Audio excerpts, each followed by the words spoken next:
पहाटेच्या शपथविधीवरनं अजित पवारांनी आज केलेल्या दाव्यानं त्यांच्याच 15 दिवसांपूर्वीच्या दाव्यावर प्रश्न निर्माण केलेत। शिवाय सरकारबाबत चर्चा शरद पवारांसोबत झाली होती, पण शपथविधीच्या 4 दिवस आधी पवारांनी भूमिका बदलल्याचं फडणवीस म्हणाले होते। त्याच्या नेमका विरुद्ध दावा हा अजित पवारांनी आज केलाय। पाहूयात। तैयारी करने के बाद at one fine moment Pawar साहब उसमें से हट गए। कब? ये समझ लीजिए कि हमारी शपथ से 3-4 दिन पहले साहेब उठले, प्रफुल्ल पटेलांनी मला बोलवलं, हे काही म्हणतील तसं ऐकत नाही। ते म्हणले की यांना काही सरकार करायचं नाही, काय आपलं ठरलंय तसं करून टाका। पवार साहब उसमें से हट गए। कब? कि हमारी शपथ से 3-4 दिन पहले साहेब उठले, ते म्हणले आपलं ठरलंय तसं करून टाका। पहाटेच्या शपथविधीबद्दल अजित पवारांनी एकाच आठवड्यात 2 दावे केलेत। गेल्या वर्षी फडणवीसांनी केलेल्या दाव्यावरही अजित पवारांच्या वक्तव्यानं प्रश्नचिन्ह उभं राहिलंय। 20 मार्चला अजित पवार म्हणाले की ठरल्याप्रमाणे शब्द पाळा, यासाठी अमित शहांचा फोन आला होता आणि मी शब्द पाळायचं ठरवलं। आज अजित पवारांनी सांगितलं की शरद पवारांच्याच संमतीनं पहाटेचा शपथविधी झाला। सगळी चर्चा 5-6 मीटिंगमध्ये झाली। मला एक दिवस अमित शहा म्हणाले की अजितजी, ह्याच्यामध्ये चर्चा होती, परंतु नंतर ती शब्द पाळला जात नाही। तुम्ही ह्या चर्चेत आहात, तुम्हाला शब्द पाळावा लागेल, परंतु मुंबईमध्ये आल्यानंतर नंतर काहीतरी वेगळीच चर्चा व्हायला लागली। मी म्हणालो, हे असं कसं? आपलं तर ठरलंय तसं आणि हे चाललंय वेगळंच, हे कसं होईल? ते म्हणले नाही, आता आपल्याला इकडे असं करायचं। मी त्यांना सांगितलं, मी शब्दाचा पक्का आहे, तुम्ही सांगा कधी शपथ घ्यायची। दुसऱ्या दिवशी 8 वाजता शपथ घ्यायचं ठरलं। काँग्रेस आणि शिवसेना आम्ही चर्चा करायला लागलो। त्याला म्हणली मागचं काय झालं? नाही म्हणली, दोन्ही रस्ते आपल्याला फ्री ठेवायचे, इकडे काय इकडे ते ठरू। पुन्हा त्यांच्याबरोबर चर्चा, त्याच्यात चर्चा होता होता नेहरू सेंटरला चर्चा व्हायची। एकदा काय झालं, ते आता खरगे साहेब आहेत ना काँग्रेसचे अध्यक्ष, ते काहीतरी साहेबांना बोलले आणि तिथं चिडाचिडी झाली। साहेब उठले, मला म्हणले प्रफुल्ल पटेलांनी मला बोलवलं, हे काही म्हणतील तसं ऐकत नाही। विधानसभा अध्यक्षावरून मतभेद झाले। ते म्हणले की यांना काही सरकार करायचं नाही, काय आपलं ठरलंय तसं करून टाका। गेल्या वर्षी देवेंद्र फडणवीसांनी एका मुलाखतीमध्ये सांगितलं होतं की सत्ता स्थापनेच्या चर्चा शरद पवारांसोबत झाल्या होत्या, मात्र अजित पवार आणि मी शपथविधी घेण्याच्या 3 ते 4 दिवस आधीच शरद पवार दूर झाले। म्हणजे चर्चा झाल्या, मात्र पहाटेच्या शपथविधी मागे शरद पवारांची भूमिका नव्हती। आज अजित पवार म्हणतायत की शरद पवारांच्याच सांगण्यावरून आपण पहाटेचा शपथविधी केला, त्यामुळे दोघांपैकी नेमका कुणाचा दावा खरा याबाबत गोंधळ कायम आहे। काँग्रेस आणि शिवसेना आम्ही चर्चा करायला लागलो।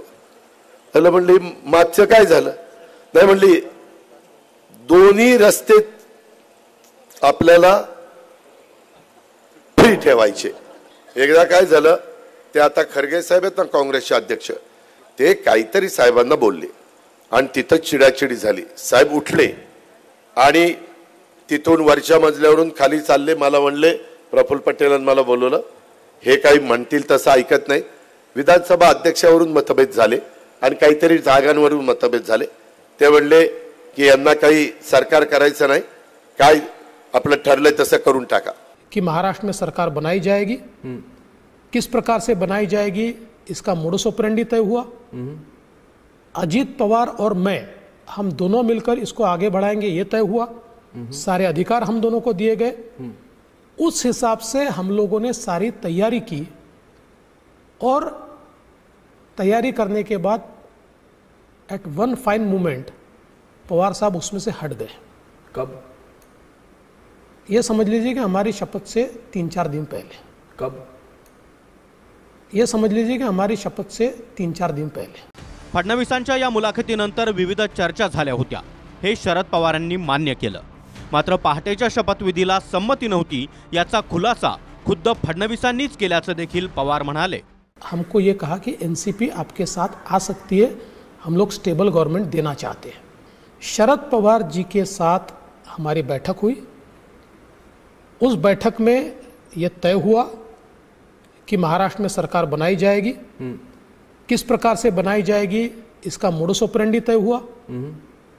अजीत पवार और मैं हम दोनों मिलकर इसको आगे बढ़ाएंगे ये तय हुआ। सारे अधिकार हम दोनों को दिए गए। उस हिसाब से हम लोगों ने सारी तैयारी की और तैयारी करने के बाद at one fine moment Pawar साहब उसमें से हट गए। कब?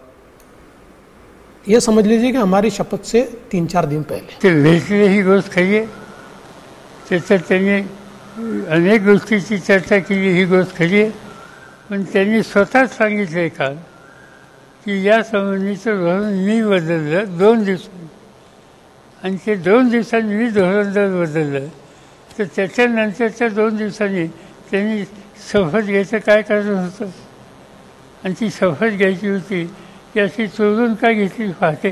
मी जगाच्या क्रिकेटचा अध्यक्ष होतो, त्यामुळे मला गुगली कसा टाकायचा कुठं टाकायचा मी जरी खेळलो नसलं तर माहीत होतं. याच्यापेक्षा जास्त काही विचार नव्हता.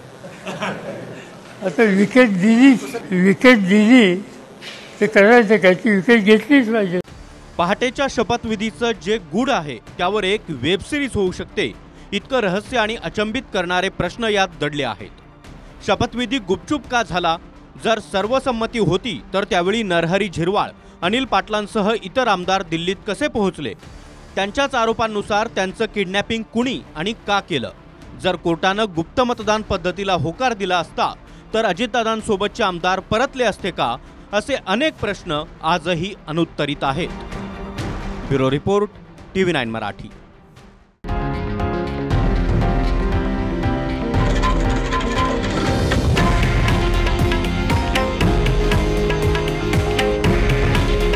हे आहे देशातील नंबर 1 न्यूज नेटवर्क आणि आपण पाहत आहात TV9 मराठी.